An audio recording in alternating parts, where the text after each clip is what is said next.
Buenos días, hermanos, Dios les bendiga. Damos muchas gracias a nuestro Dios que nos está dando el regalo, la bendición de estar otra vez aquí reunidos en este lugar, que nos sigue prestando hasta el día de hoy. Nos permitió adquirirlo y ahora se lo dimos a Él, ¿verdad? Para que sea aquí glorificado su nombre. Damos gracias a Dios en especial por las personas que están con nosotros, que nos distinguen con estar aquí, ya sea la primera, la segunda o la tercera ocasión. Bienvenidas, bienvenidos, Dios les bendiga, que este sea un día muy especial y que sea de parte de Dios para nosotros la bendición de volverles a tener aquí con nosotros una vez más. ¿Verdad que sí, iglesia? ¿Lo deseamos? ¿Sí?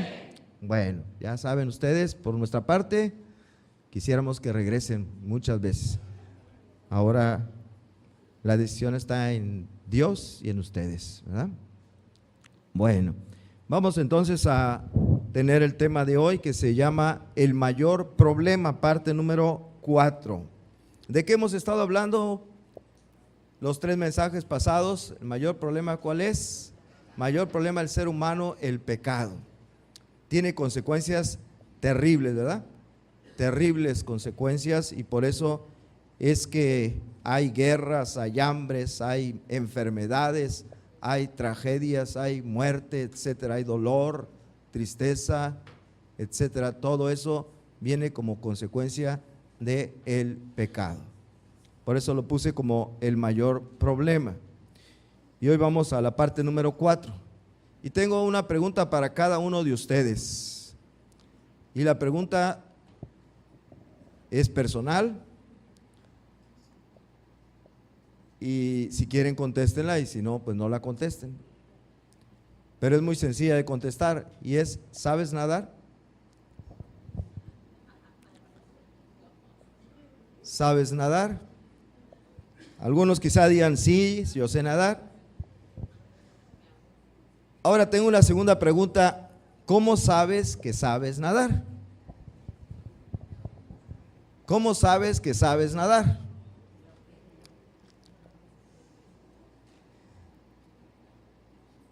Pues supongamos que no sabes nada de nadar, como algunos de ustedes aquí, ¿verdad? Nada, para nada de nadar, que inclusive se ahogarían en un chapoteadero para niños. Suponiendo que están en esa situación, y entonces asistes a un curso de natación sobre cómo nadar, técnica para nadar correctamente, impartido nada menos que por Michael Phelps. ¿Cuántos han oído de Michael Phelps? Campeón de natación olímpico, la persona que más medallas ha recibido, el deportista que más medallas ha recibido en toda la historia de los Juegos Olímpicos. Él acumuló 28 medallas, 23 de las cuales son de oro, 23. El campeón olímpico de natación, Michael Phelps, van con él porque está dando una conferencia, o va a dar una conferencia acerca de cómo nadar. Cómo nadar. Y ustedes que no saben nadar, bueno, pues van a la conferencia. Y ahí Michael Phelps empieza a explicar cómo deben ser los movimientos de los brazos, sincronizados con los movimientos de las piernas y pies, ¿verdad? Y la cabeza también, para poder sacar pues la cabeza y respirar, ¿verdad? Mientras se va nadando, etcétera. Les hace unos dibujitos en un pizarrón que tiene ahí, unas gráficas. Les pasa un video de un hombre nadando en una alberca, lo pasan a cámara lenta para que vean despacito cómo hace un movimiento del brazo derecho, luego el izquierdo y las piernas, etcétera, etcétera, etcétera. Y al final les dice: bueno, ya les expliqué cómo se debe nadar, y ya vieron que es muy sencillo nadar. Y bueno, ya estuviste en esa conferencia, duró 1 hora, hora y media, sales de la conferencia y te encuentras con una amiga, con un amigo, y te pregunta: oye, ¿fuiste a la conferencia que dio el campeón olímpico Michael Phelps?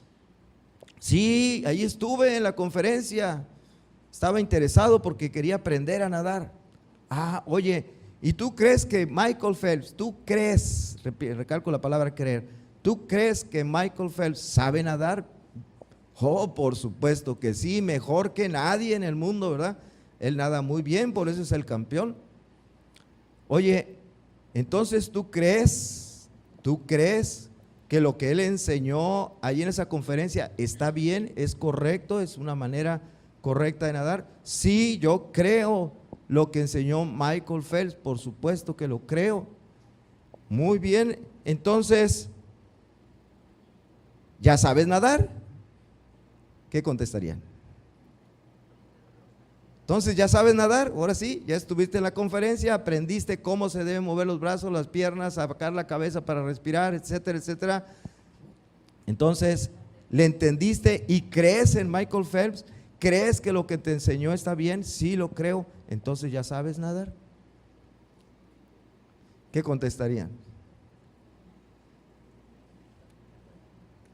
La respuesta lógica, ¿cuál sería? Bueno, ya sé cómo nadar, pero si sé nadar, hasta que no me meta al agua, en un lugar donde la altura, la profundidad del agua sea mayor que mi estatura, si no me voy hasta el fondo, sino que me sostengo arriba, flotando y avanzando, entonces ya sabré que sé nadar, ¿verdad?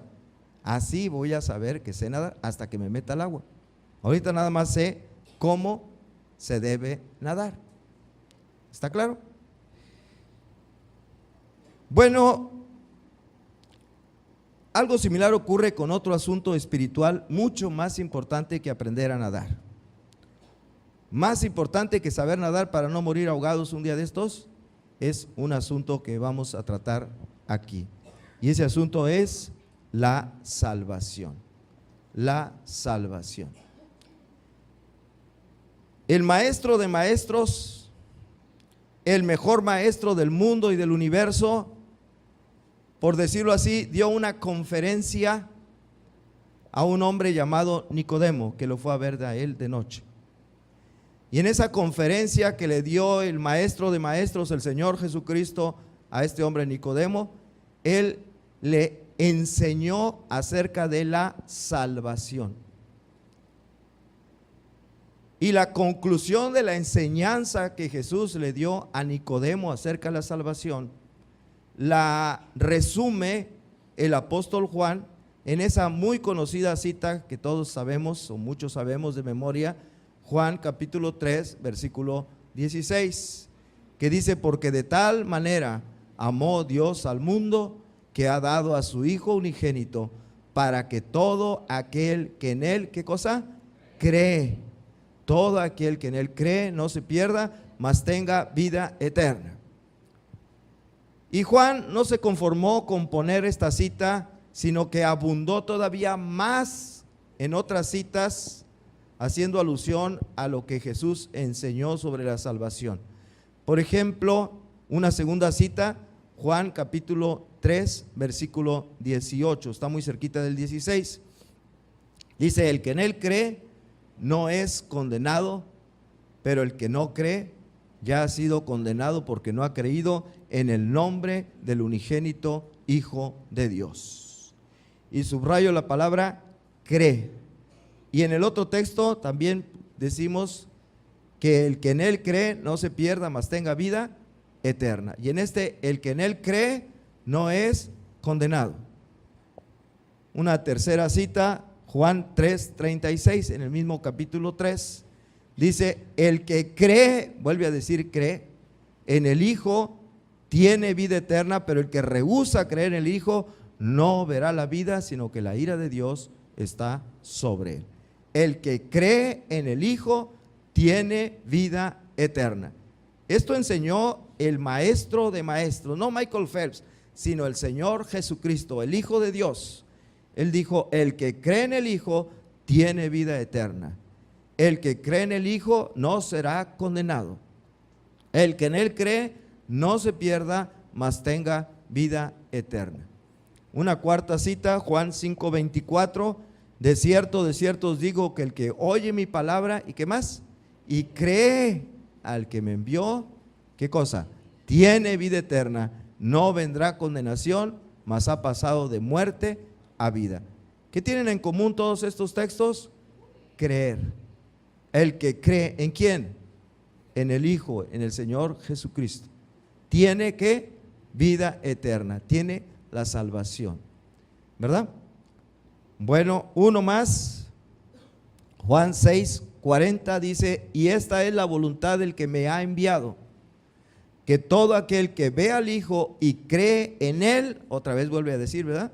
Todo aquel que ve al Hijo y cree en Él, tenga vida eterna, y yo le resucitaré en el día postrero. Una sexta cita, Juan 6, versículo 47.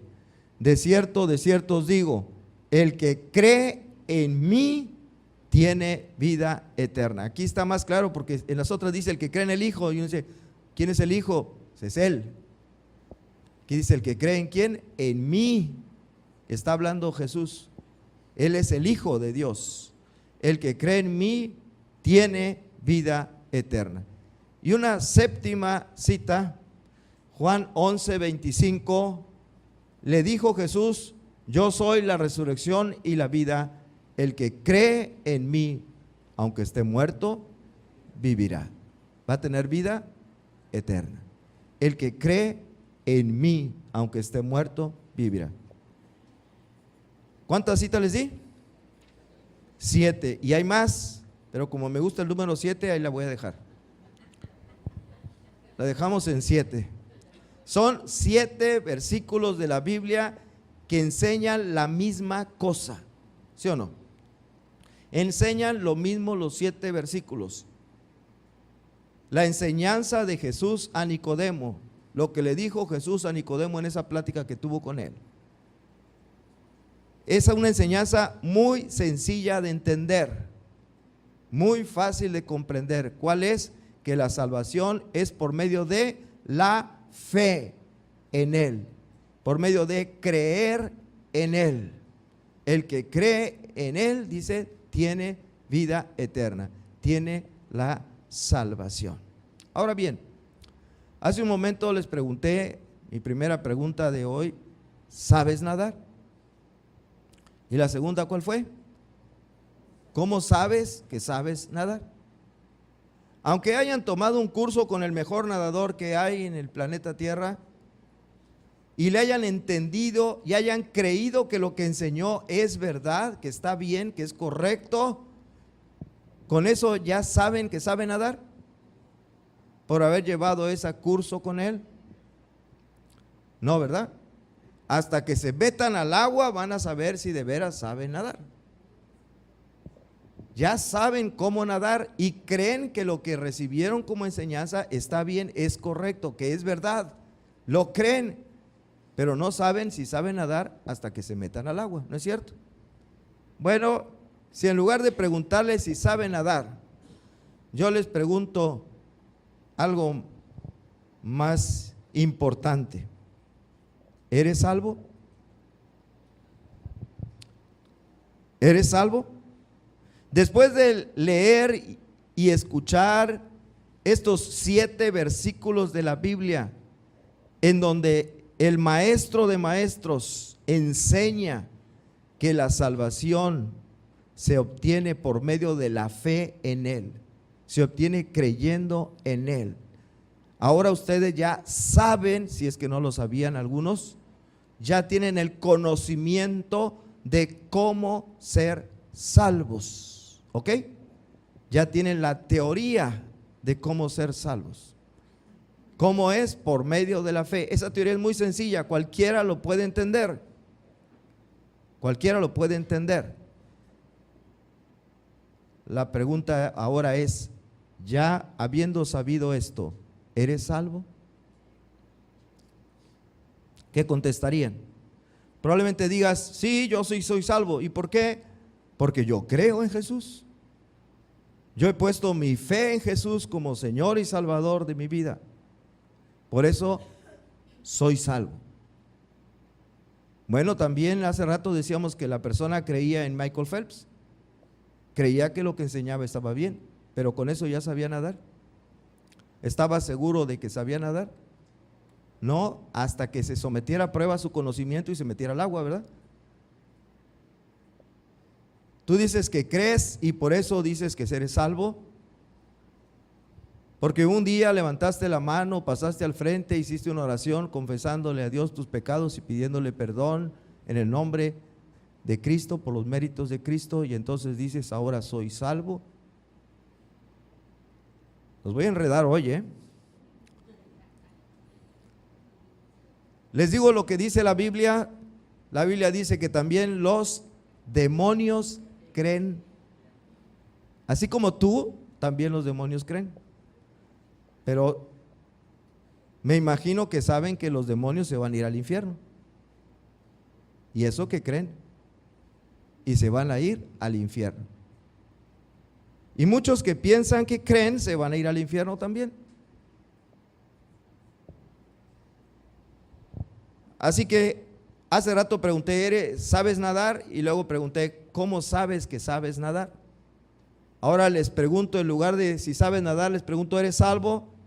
Y mi segunda pregunta es, ¿cómo sabes que eres salvo? ¿Cómo sabes que eres salvo? Bueno, pasamos al punto que se llama necesidad de un examen. Necesidad de un examen. ¿Eres salvo? Me dirán muchos, sí, yo soy salvo. ¿Por qué? Porque creo, sinceramente tengo mi fe puesta en Jesús. Lo digo de verdad, con todo mi corazón lo digo, no miento, sé que creo en Jesús. Lo creo con todo mi corazón en Jesús. ¿Pueden decir así? Les tengo un versículo de la Biblia. Jeremías 17:9. Engañoso es el corazón más que todas las cosas y perverso. ¿Quién lo conocerá? Yo estoy seguro, yo siento en mi corazón sinceramente que creo en Jesús, por lo tanto soy salvo. Pero dice la Biblia, engañoso es el corazón y perverso. ¿Quién lo conocerá? No, pero es que eso está en el Antiguo Testamento, eso no vale, ¿verdad? Está en el Antiguo Testamento, nosotros no nos basamos en el Antiguo Testamento, en el Nuevo Testamento. Bueno, en el Nuevo Testamento, Santiago, en la epístola que él escribió, en el capítulo 1, versículo 22, la parte última, dice algo, una advertencia. ¿Qué es esta? Nada más puse la última parte, Santiago 1:22, dice, engañándoos a vosotros mismos.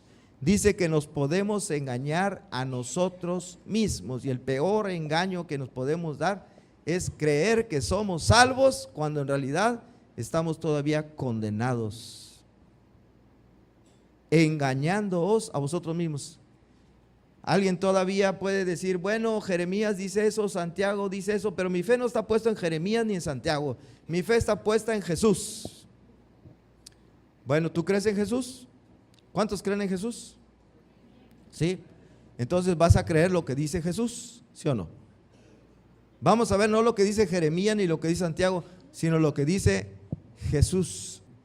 Mateo 7, versículos 22 y 23.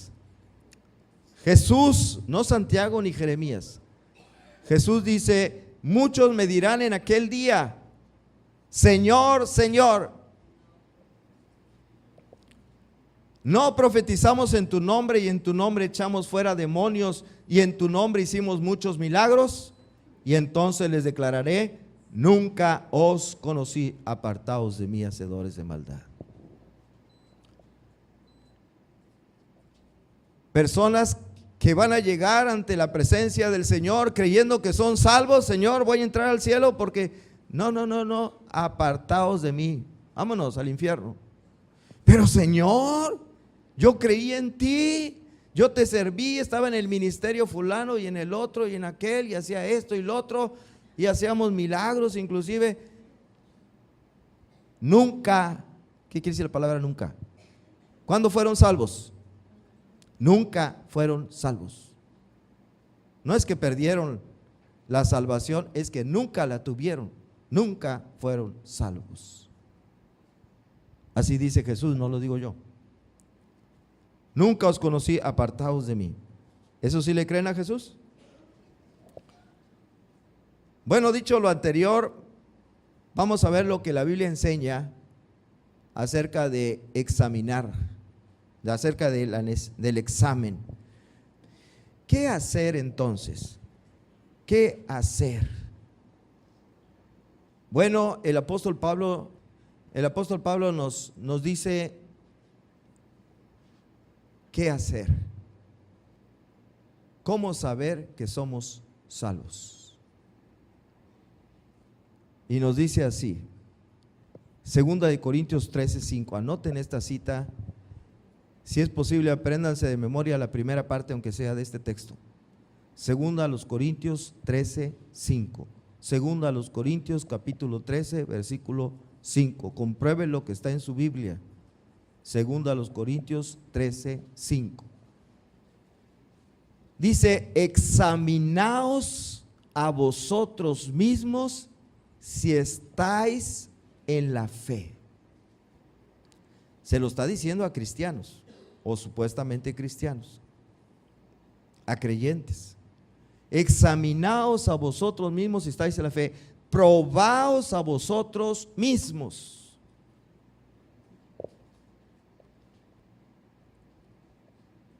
¿Quieres saber si sabes nadar? Métete al agua, aviéntate un clavado ahí en el río Pánuco y vas a ver si sabes nadar. Pruébate a ti mismo, métete al agua donde esté más hondo que tu estatura y vas a saber si sabes nadar o no. Así dice Pablo: examínate, pruébate a ti mismo si estás en la fe. ¿O no conocéis a vosotros mismos que Jesucristo está en vosotros, a menos que estéis reprobados? Lo malo de los exámenes es que podemos salir reprobados, ¿verdad? Pero es lo que dice Pablo: examínate. Y les quiero leer otra versión, otras dos versiones de la Biblia. Fíjense cómo dice este mismo versículo, se los voy a leer nada más, en la versión NBI, Nueva Versión Internacional. Dice: examínese para saber si su fe es genuina. Así dice. Examínese para ver si su fe es genuina. ¿Tienes fe? Sí, yo tengo fe, yo creo en Jesús. Examínate para ver si esa fe que dices que tienes es genuina. Porque hay una fe genuina y una fe falsa. Y muchos tienen una fe falsa. Y va a ser a los que el Señor les va a decir: apartaos de mí, nunca os conocí. Asegúrate si tu fe es genuina. Pruébense a sí mismos. Sin duda saben que Jesucristo está entre ustedes. De no ser así, ustedes han reprobado el examen de la fe genuina. Así dice la NBI. ¿Cómo la ven? Y ahora la Biblia al día, LBAD, dice: examínense bien. Y luego viene una pregunta: ¿son cristianos de verdad? Y otra pregunta: ¿hay evidencias de que lo son? ¿Hay evidencias de que lo son? ¿Sienten cada vez más la presencia y el poder de Cristo? ¿O simplemente están pasando por cristianos aunque en realidad no lo son? ¿Cómo ven esa versión?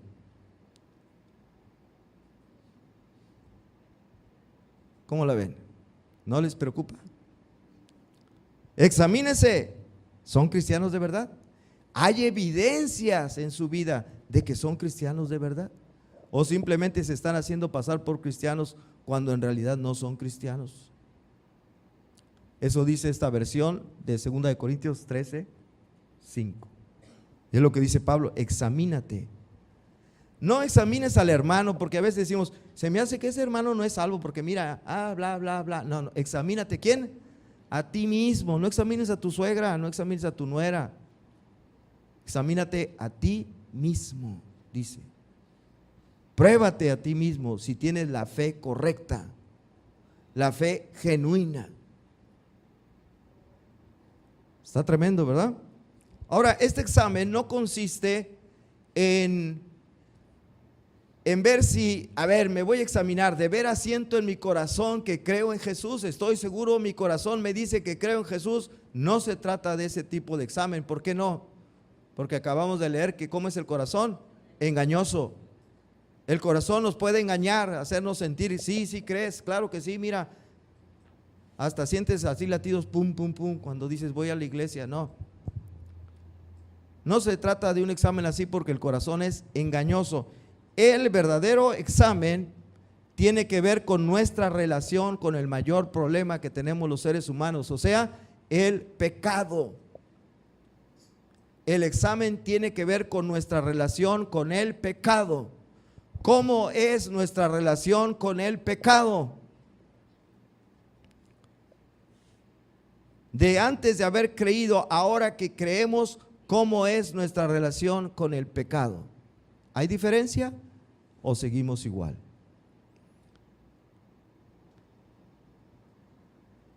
Y lo digo porque el apóstol Pablo, en esa misma cita de 2 Corintios 13:2, o sea, el contexto hace referencia al pecado. Cuando dice examínase, está hablando del pecado. Ahí en esa cita dice, he dicho antes y ahora digo, 3 versículos antes dice, he dicho antes y ahora digo otra vez, como si estuviese presente y ahora ausente, lo escribo a los que antes pecaron y a todos los demás, que si voy otra vez no seré indulgente. Está hablando del pecado y luego dice, examínense ustedes mismos. ¿Qué se van a examinar? ¿Cómo andan en su vida de pecado o de santidad?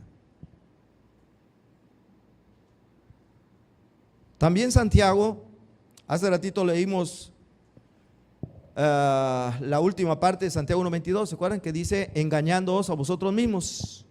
Y adrede no puse la primera parte, ahora sí la voy a poner. Santiago 1:22, que dice, pero sed hacedores de la palabra y no tan solamente oidores, engañándoos a vosotros mismos.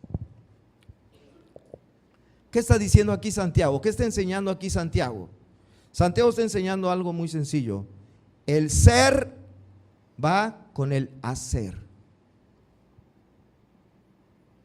El ser va con el hacer. Ser hacedores de la palabra. Tú dices que eres salvo, tú dices que eres cristiano, entonces tu hacer debe ser el de un cristiano. Dices que eres cristiano, tu manera de vivir, tu testimonio debe ser el de un cristiano. Tu manera de hablar debe ser la de un cristiano. Tu manera de vestirte debe ser la de un cristiano. Tu manera de comportarte debe ser la de un cristiano. Ser hacedores. Tu ser debe ir con el hacer. Si de veras eres, entonces haces lo que dices que eres. ¿Sí o no? A ver, les voy a hacer una pregunta bien difícil. ¿Por qué un gallo le hace kikiriki? Más o menos, ¿verdad? En otro tono, pero bueno. ¿Por qué canta un gallo? Porque es gallo. El ser va con el hacer. ¿Por qué le hace un gato miau? Porque es gato. ¿Y por qué ladran los perros? Porque es perro. Entonces, ¿cómo es un cristiano? Como cristiano. Actúa como cristiano, vive como cristiano. No nada más aquí en la iglesia, en todo lugar. Si no, se está engañando a sí mismo. ¿Me entienden o no? Sí, ¿verdad? Se está engañando a sí mismo. No es cierto que es cristiano, no es cierto que es salvo. Dices que eres cristiano y vives en adulterio con una mujer. No es cierto que eres cristiano. O vives en fornicación con tu novia, tu novio. No es cierto que eres cristiano o cristiana. Eres un ladrón, un estafador, una persona que engaña a la gente y dices que eres cristiano. No es cierto, te estás engañando a ti mismo. Un día el Señor te va a decir, nunca os conocí. Y precisamente en esa cita donde Jesús dice, nunca os conocí, ¿por qué les dice que nunca os conocí? ¿Qué dice la cita de Mateo 7:23? al final. ¿Hacedores de qué? De maldad. El ser va con el hacer. Un hacedor de maldad no puede ser salvo, no puede ser cristiano. Lo que dice Jesús, ¿está bien entendido? Lo dice Santiago, lo dice también Jeremías. Bueno, dicho lo anterior, entonces necesitamos examinarnos. Vamos al examen. ¿Se arriesgan a presentar el examen? Es un mandamiento, examinaos a vosotros mismos. No examinen a su esposa, ni a su suegra o a su esposo, sino a cada quien a sí mismo, ¿de acuerdo? Así que no estén volteando al de al lado, porque ya los vi voltear. Las preguntas.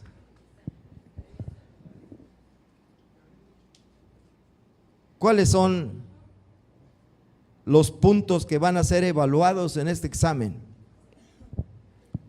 Primero, una cita bíblica, primera de Juan 5:13. Este versículo dice: estas cosas os he escrito a vosotros que creéis en el nombre del Hijo de Dios. Dice, estas cosas les he escrito a ustedes que creen, y eso va para nosotros porque decimos que creemos o no. Dice, para que sepan que ¿qué? Que son salvos. Para que sepan que tienen la vida eterna. Ustedes que dicen que creen, les he escrito estas cosas para que sepan si de verdad son salvos. Está diciendo Juan aquí.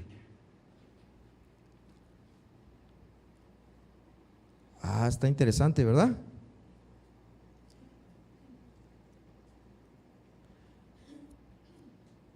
Vamos a ver cuáles cosas escribió el apóstol Juan en esta primera carta, que se llama Primera de Juan, para que sepamos que somos salvos, para que podamos saber si somos salvos. Porque esa fue la pregunta, ¿eres salvo? ¿Cómo sabes que eres salvo? Juan dice, estas cosas les he escrito para que sepan que son salvos. ¿Ok? ¿A quiénes se les escribió? A los que creen. Qué raro, ¿verdad? ¿Para qué escribirle a una persona que cree algo para que sepa que es salvo, si se supone que es creyendo, es salvo? Bueno, porque puede ser que su fe no sea genuina, no sea auténtica. ¿Cuáles cosas? Vamos a ver, el primer asunto que hay que evaluar es este. Número 1, guarda sus mandamientos, los mandamientos de Dios. Dice Primera de Juan, escribió capítulo 2, versículos 3 y 4, dice, y en esto sabemos que nosotros le conocemos si guardamos sus mandamientos. El que dice yo le conozco y no guarda sus mandamientos, el tal es mentiroso y la verdad no está en él. Se los voy a leer de otra manera. Y en esto sabemos que somos salvos, si guardamos sus mandamientos. El que dice que es salvo, pero no guarda sus mandamientos, el tal es mentiroso. Ahora, esto que estamos leyendo no es un mandamiento, es una declaración, es una afirmación que hace Juan. No está aquí ordenando, hey, guarda los mandamientos de Dios, obedece los mandamientos. No está diciendo eso, está diciendo que si eres salvo, si es verdad que eres salvo, entonces tú obedeces los mandamientos de Dios. No te está ordenando que los obedezcas, está diciendo que si de veras eres salvo, es porque tú guardas, tú obedeces los mandamientos de Dios. Y quizá por ahí como alguien pregunte, ¿cuáles mandamientos? ¿Cuáles? Bueno, hay que empezar por los mandamientos que ya sabes. Quizá haya muchos mandamientos que no sabes. Pues ¿cómo vas a obedecer algo que no sabes? Empecemos por obedecer lo que ya sabemos. Por ejemplo, les voy a dar unos ejemplos. ¿Sabes que la Biblia contiene el mandamiento que dice no mintáis los unos a los otros? La Biblia dice que no debemos decir mentiras. ¿Lo sabes? Bueno, si eres cristiano, si eres salvo, tú no practicas la mentira. Tú no acostumbras decir mentiras. Tu hablar siempre es con la verdad. Si eres salvo, tú no dices mentiras. Otro ejemplo. ¿Conocen la regla de oro que está en la Biblia? Y como queréis que hagan los hombres con vosotros, así también haced vosotros con ellos. Es un mandamiento. Si tú eres salvo, vas a tratar a las demás personas como quieres que las personas te traten a ti. ¿Cómo te gusta que te trate la gente? Que te trate bonito, ¿verdad? Con amor, con cariño, con respeto. ¿Sí o no? Que te traten bien. Entonces tú vas a tratar, porque eres salvo, obedece los mandamientos, tú vas a tratar a las personas así como quisieras que te trataran a ti. Si tú maltratas a una persona, una de dos: o no eres salvo, o es que a ti te gusta que te maltraten.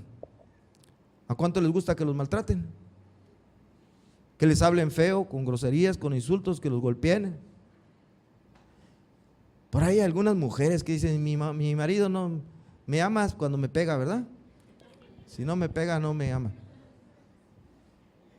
Bueno, como queréis que hagan los hombres con vosotros, así si eres salvo, tú vas a tratar bien a las personas, como quisieras que te traten a ti. Otro mandamiento. ¿Sabes que la Biblia dice que nuestro cuerpo es templo de quién? Del Espíritu Santo. Miren si saben. La Biblia dice que nuestro cuerpo, el cuerpo de un creyente, de una persona salva, es templo del Espíritu Santo de Dios. Y luego viene un mandamiento. Por lo tanto, dice: glorificad a Dios con vuestro cuerpo. ¿Ok? Entonces, si eres salvo, tú te vas a apartar de los pecados sexuales. En ese mismo pasaje habla de eso.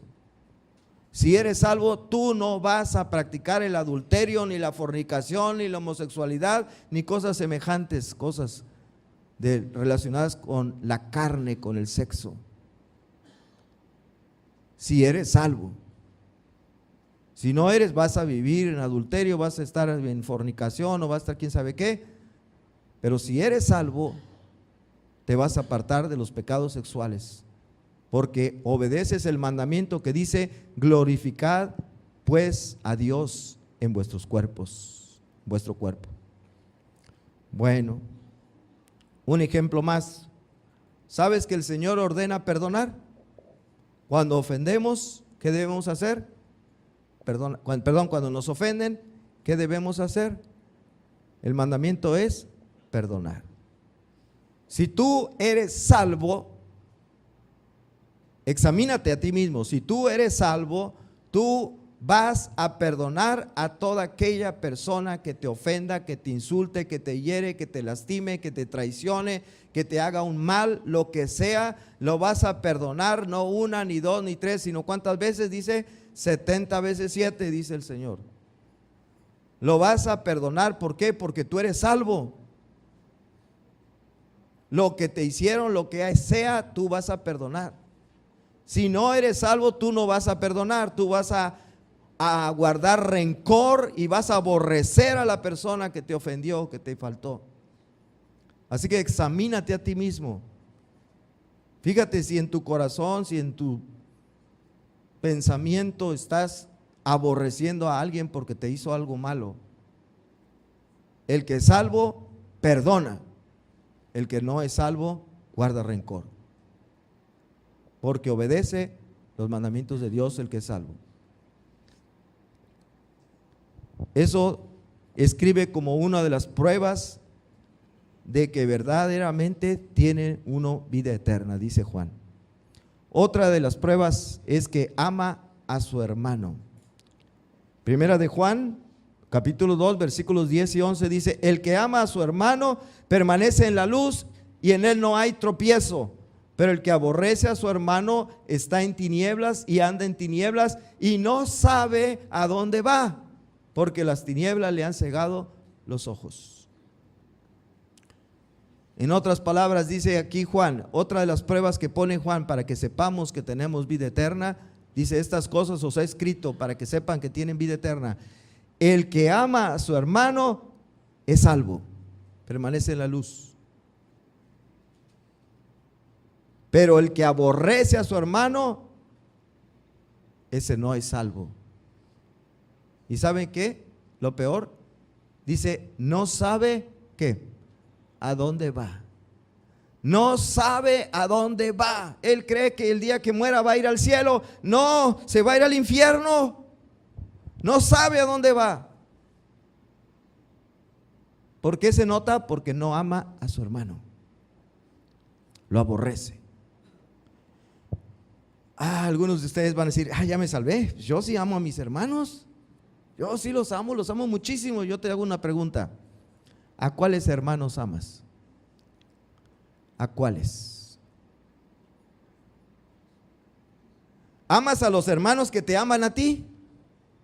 ¿Amas a los hermanos que te favorecen, que te quieren, que te estiman? ¿Amas a los hermanos que te han apoyado cuando tú has tenido necesidad? ¿Amas a los hermanos que están contigo en las buenas y en las malas, que te apoyan, que etcétera, etcétera? ¿A esos hermanos amas? Si tú amas solamente a esos hermanos, a los que te aman, a los que te quieren, a los que te favorecen, si nada más amas a esos hermanos, te tengo una noticia: tú no eres salvo, tú no eres salvo. ¿Sabes por qué? Porque cualquier incrédulo, cualquier ateo ama a los que los aman, ¿sí o no? Eso lo hace cualquier fulano. Cualquier fulano ama a la persona que lo ama, a la persona que lo estima, que lo ayuda, que lo apoya, que está con él. Cualquiera lo hace. Pero una persona que salva, ama como dijo Jesús en Mateo capítulo 5 versículos 44 al 46. Dice: pero yo os digo, amad ¿a quién? A vuestros enemigos, bendecid a los que os maldicen, haced bien a los que os aborrecen y orad por los que os ultrajan y os persiguen, para que seáis hijos de vuestro Padre que está en los cielos, que hace salir su sol sobre buenos y malos, que hace llover sobre justos e injustos. Si tú eres hijo de Dios, Dios manda la lluvia a todos, no solamente a los buenos. Manda, dice, hace llover y hace salir el sol, ¿verdad? Sobre justos, injustos, buenos o malos. Y para que seas hijo de Dios, así tienes que ser tú en tu amor para con los demás. Dice: porque si amáis a los que os aman, ¿qué recompensa tendréis? ¿No hacen también lo mismo los publicanos? ¿Sí quedó claro? Si nada más amas a aquellos hermanos, aquellas personas que te aman a ti, eres un publicano, no eres salvo. Si amas a tus enemigos, si amas a aquella persona que te lastimó, que te hirió, que procura hacerte mal, entonces sí eres salvo.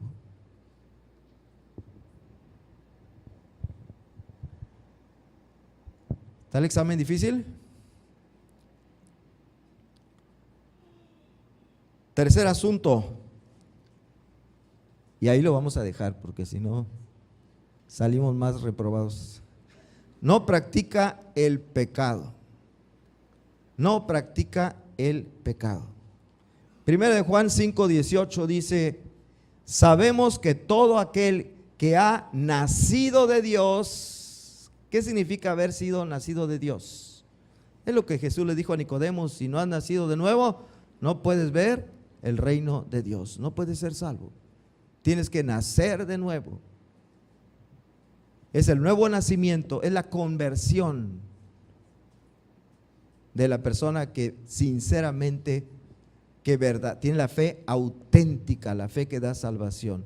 Nace de nuevo. Sabemos que todo aquel que ha nacido de nuevo, es decir, aquel que es salvo, no practica el pecado. Pues aquel que fue engendrado, aquel viene con mayúsculas, aquel que fue engendrado por Dios le guarda y el maligno no le toca. Se los voy a leer en otras versiones. La NBI. Sabemos que los hijos de Dios no se caracterizan por practicar el pecado, porque el Hijo de Dios, ese es el que sí dice aquel, porque el Hijo de Dios los mantiene protegidos y el maligno no puede tocarlos. Y la versión, la Biblia al Día dice: nadie que forme parte de la familia de Dios peca de manera habitual, porque Cristo, el Hijo de Dios, lo tiene bien asido y el diablo no puede echarle mano. Aquí nos está enseñando, otra vez, no es un mandamiento, es una afirmación. Aquella persona que es salva, aquella persona que ha nacido de nuevo, no practica el pecado. No practica el pecado. No hace del pecado algo habitual en su vida. Así que tenemos que examinar nuestra relación con el pecado.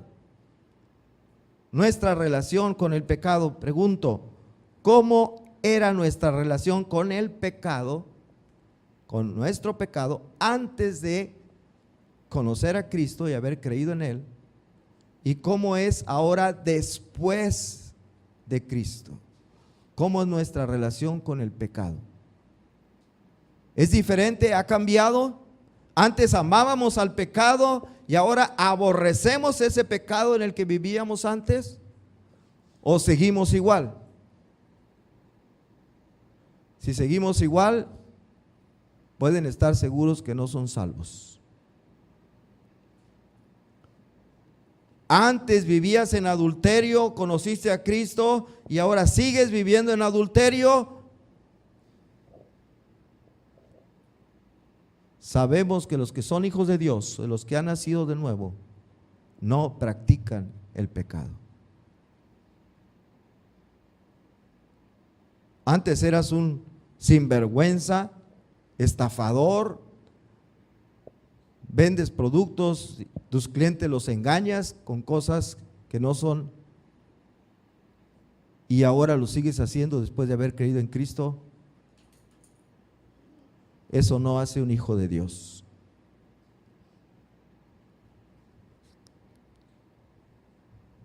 Nadie puede decir que tiene una nueva relación con Cristo si no tiene una nueva relación con el pecado. Si no tiene una nueva relación. Miren,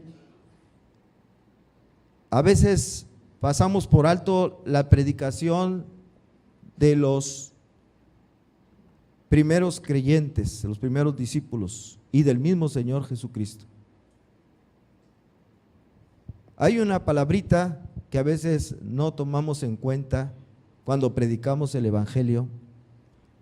Siempre nos enfocamos en el creer, el creer, el creer, cree. Pero también los demonios creen y tiemblan. Se nos olvida una palabra que por cierto está bastante larga, que es arrepentimiento.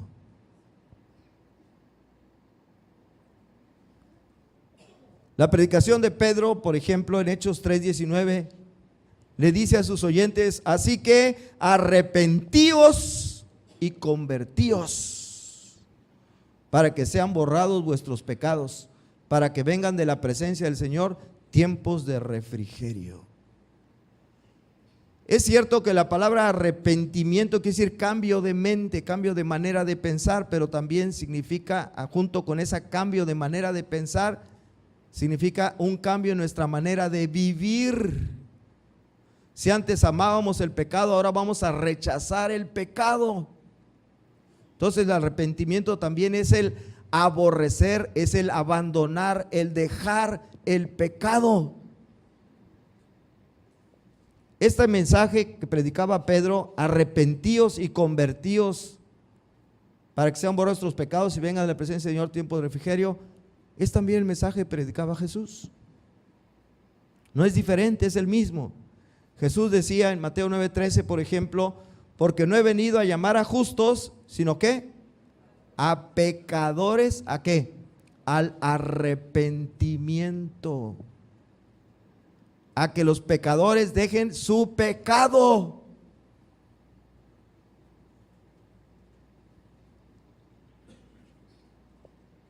Pablo también, y con tristeza, escribe esto, 2 Corintios 12:21, que cuando vuelva me humille Dios entre vosotros y quizá tenga que llorar por muchos de los que antes han pecado y ¿qué? Y no se han arrepentido de la inmundicia y fornicación y lascivia que han cometido.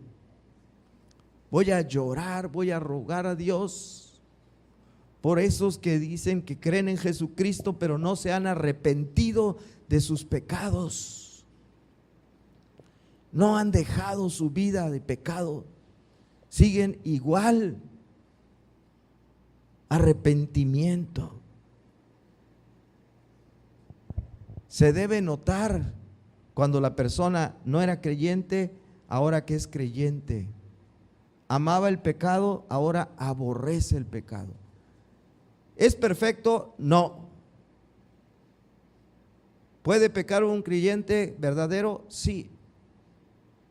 Pero no es lo habitual, ni además se goza en hacerlo, sino al contrario, se siente mal después de haber pecado y busca el perdón de Dios. Arrepentimiento. Una palabra que pocas veces usamos, ¿verdad? Al evangelizar. Arrepiéntete de tus pecados.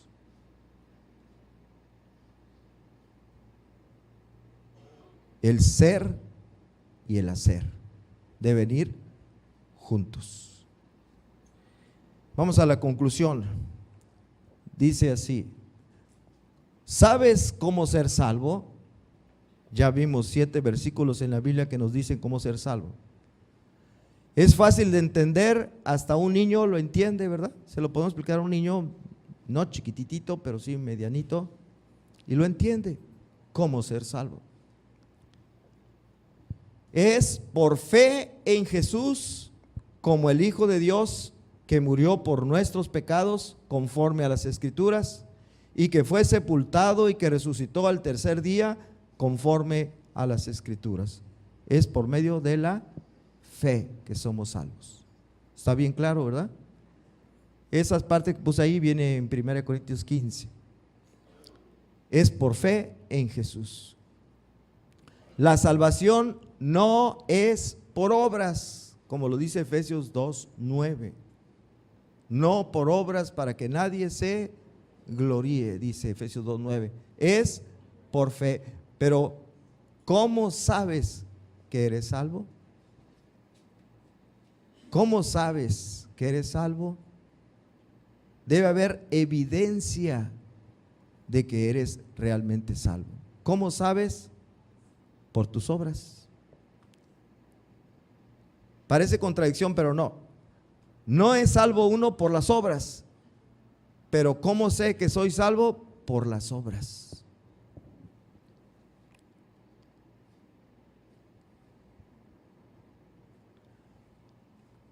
Mateo 7:20 dice: por sus frutos los conoceréis. Por sus frutos los conoceréis. ¿Qué frutos estás dando? ¿Qué frutos estás dando? Mateo 7:21 dice: no todo el que me dice Señor, Señor, entrará al reino de los cielos, sino el que hace la voluntad de mi Padre que está en los cielos. Hace, que son obras.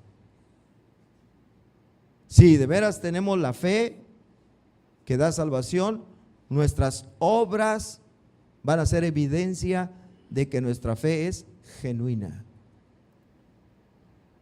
Por eso el examen es en base a cómo somos, qué hacemos, cómo vivimos.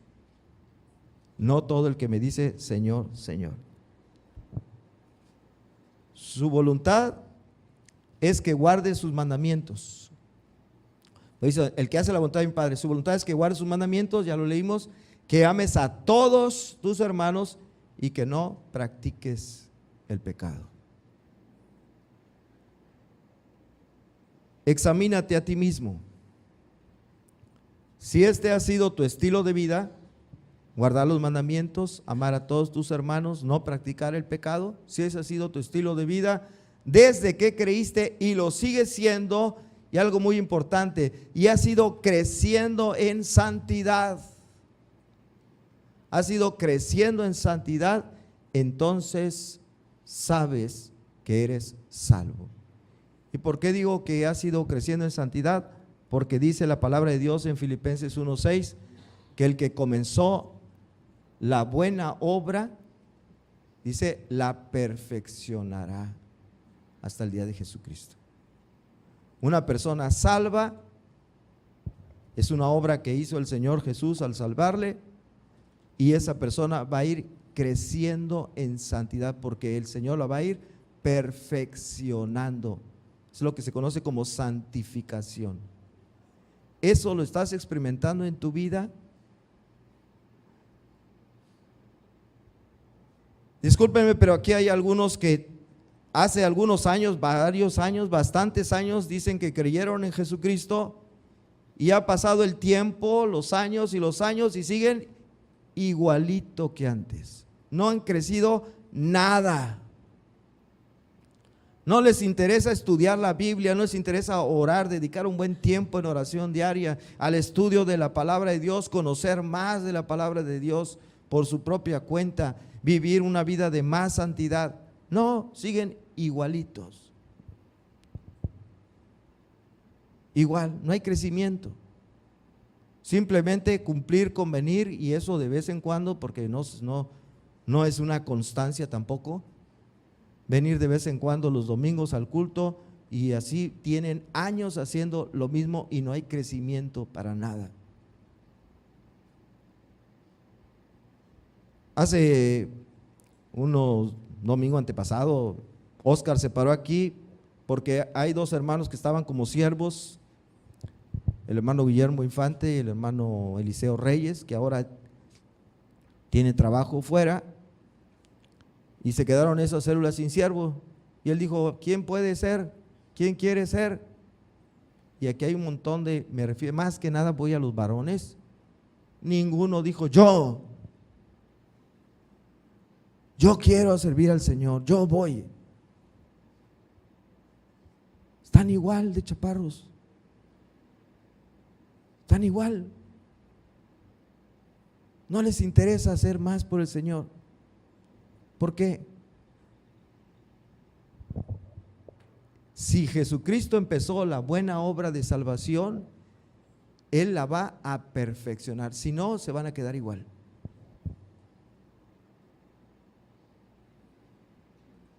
Pero yo creo, yo tengo fe. Sí, también los demonios creen. Mira, la fe puede tener dos orígenes. Y solo uno es el bueno. Alguien puede llegar a la convicción intelectual de creer en Jesucristo.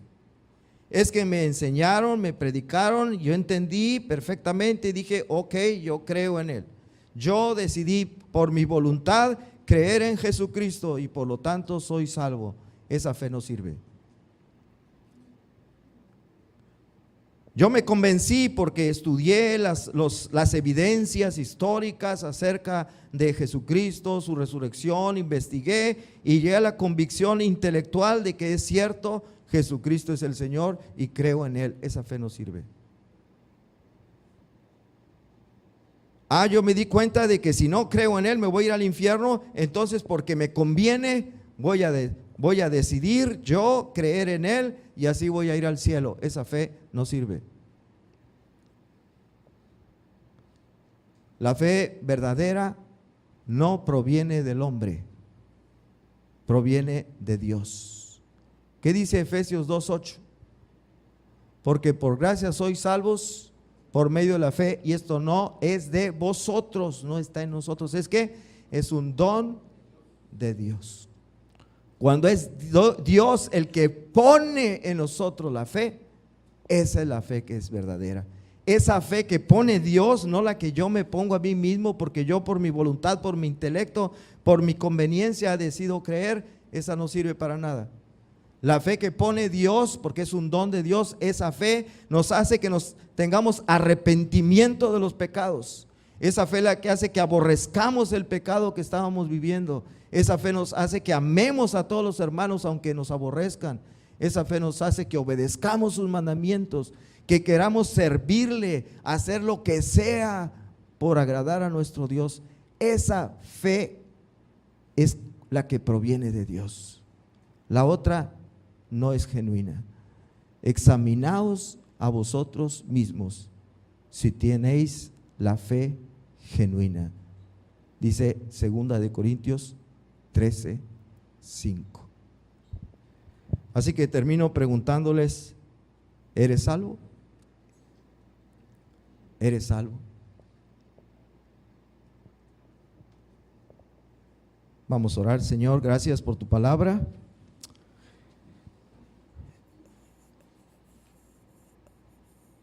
Que nos incomoda, que nos hace reflexionar para no estar tan seguros, sino que tenemos que examinarnos para ver si tenemos esa fe que un día nos va a permitir entrar al reino de los cielos. Porque, como dice Santiago, nos podemos engañar a nosotros mismos. Nuestro corazón es engañoso y perverso. Nuestra mente nos puede traicionar. Pero el examen que tú propones en nuestra relación con el pecado, con nuestra manera de vivir, con nuestra pasión por adorarte, por servirte, por entregarnos a ti, esa es la verdadera evidencia de que tenemos la fe genuina. La fe que proviene de ti, que es un don de Dios, no es de los hombres. No es porque alguien me convenció, un hombre, sino es porque tú, Dios, la pusiste en nosotros. Y esa fe nos hace tener arrepentimiento, nos hace amar, nos hace permanecer hasta la muerte siendo fieles a ti.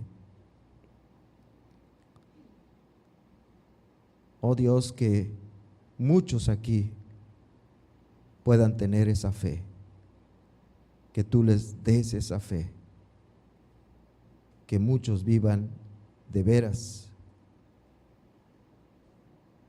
haciendo lo que dicen que son, que su hacer sea congruente con su ser, para que se prueben a sí mismos, nos probemos a nosotros mismos que estamos en la fe correcta.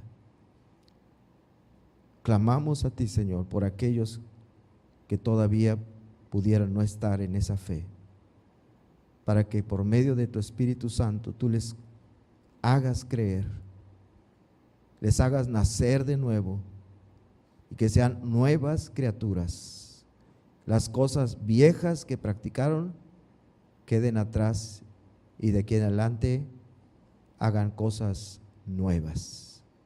De modo que si alguno está en Cristo, nueva criatura es. Las cosas viejas pasaron y aquí todas son hechas nuevas. En Cristo Jesús, Señor, oramos. Amén, amén y amén.